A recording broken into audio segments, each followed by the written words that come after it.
The Greater Minnesota Arts Initiative right now is the flagship project of what we call MCAD Works. And MCAD Works is how the college brings students to work with community partners, whether those are businesses, nonprofits, or even government agencies. The purpose of that is to just demonstrate to students how their skills can be used outside of the classroom, to get them some professional development skills while they're still in school, and to also get a sense of how they can use their skills not only to make things, but to help make things better.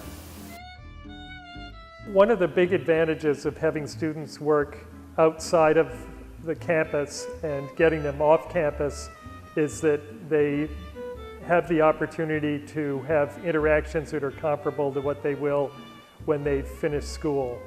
It prepares them while they're still in a guided environment, in a safe environment to work in an environment where they can go back and continue to develop their skills. But it also really helps them to shape their sense of what they want their identity to be as they go out into the world.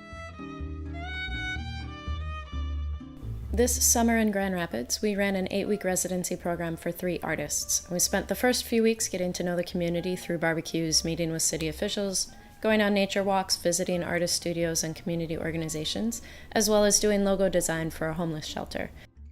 And during this orientation, we introduced the fellows to collaborative community design techniques. They then decided to develop an interactive storytelling exhibit in a vacant space, which incorporates several interest areas of theirs. So they just had a few weeks to pull it off, and it drew almost 1,000 people over the 5 or 6 days it was open to the public. It was much more hands-on, and instead of sitting and sort of waiting around for a teacher to approve what you're doing or give you feedback, it was much more self-motivating, that you just have to go out and get stuff done. It was a huge learning experience to see that to get something done, all you have to do is ask. People are willing to go above and beyond if you sort of make that initial step. They created an installation that allows not only strangers to this community, but community members who may know 1 or 2 of these stories, but may not know as many of the stories that are on display. So it really helps build a sense of what is a community, but a compilation, in a sense, of experiences of people who have lived in those communities over many, many years. And some of these stories go back to the beginnings of homesteading this community, and even to the Native Americans who were first populating this area. I think one of the most valuable parts of the project for me has to be the different way of working that I've learned here.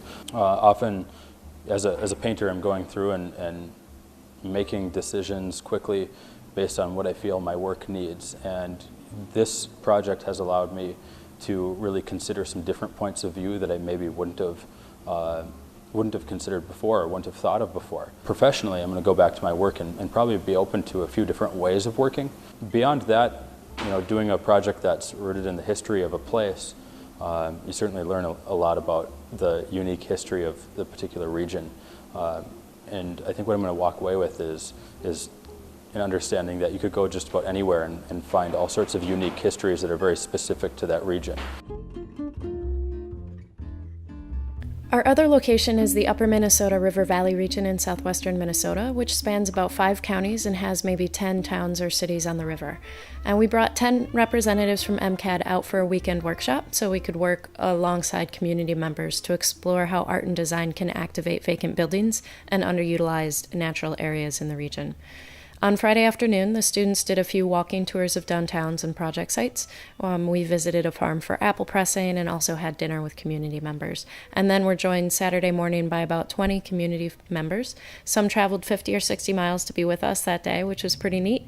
We started with a short presentation on vacant spaces, as well as some examples and details of the process we would be using. Then after a few hours of collaborative brainstorming, we had lunch and voted on one project to receive funds for implementation. The rest of the time was spent visiting project sites and documenting the ideas from the quick morning session. So some students wanted to work on 1 or 2 logo designs to develop one graphic in detail, while others really wanted to develop the installation, so they developed a whole project in detail, including the budget and material sourcing. And the third group worked on idea packets, creating images and finding case studies for objects, installations, events, fundraising ideas, other things that kind of went into this big packet of ways art and design can activate vacant space. I thought going into it that I didn't think, like, I felt like it wasn't going to work. I know I work really well with deadlines in general, but usually they're a little longer than, you know, a couple of hours. So that's one of the things that's actually been really useful and a really good influence, I think, with working with somebody who's just like got a format. Let's just do this. Let's just do this exercise and see, you know, what comes out of it. And it turned out some really good stuff. There are a lot of community members who, you know, because we're here, have an ability to identify like what our needs really are.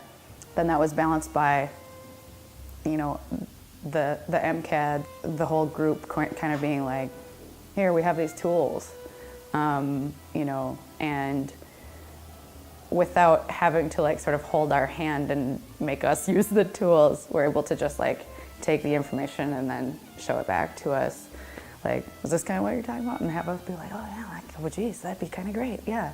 I've always wanted to be more involved with the community, especially working with students, but I think it shows me in the sense of I can go back home and be more involved in things that are needed. You know, I have the talents to say, hey, let's get these group of people together. I have the connections. What's needed in our community? What can we do to make our community much better? So that's one thing that kind of inspired me. So the funded project has two parts. The first is the installation of a pair of chalkboard signs on the vacant storefront in downtown Montevideo that has two statements for the public to engage with. One says, I am thankful, the other says, I can give. And this links to the second part of the project, which is a community-led Skillshare event held in the lower-level workshop space, round back from the same vacant storefront. Local residents were really interested in having a space to teach how to upcycle glassware, as well as stencil making and stencil painting. MCAD engages the community on several levels through the Greater Minnesota Arts Initiative, collaborating throughout the process of identifying and completing art and design projects for the public good.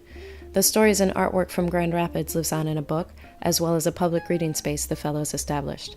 The life-size Bigfoot has been connected with a walking initiative and moves around the nature trails. MCAD helped design and implement a Skillshare platform in the upper Minnesota River Valley region, and also prototyped one of 60 ideas of how art and design can activate vacant space. It's exciting to see how these objects and ideas move forward, and we're very thankful for everyone's time and talent.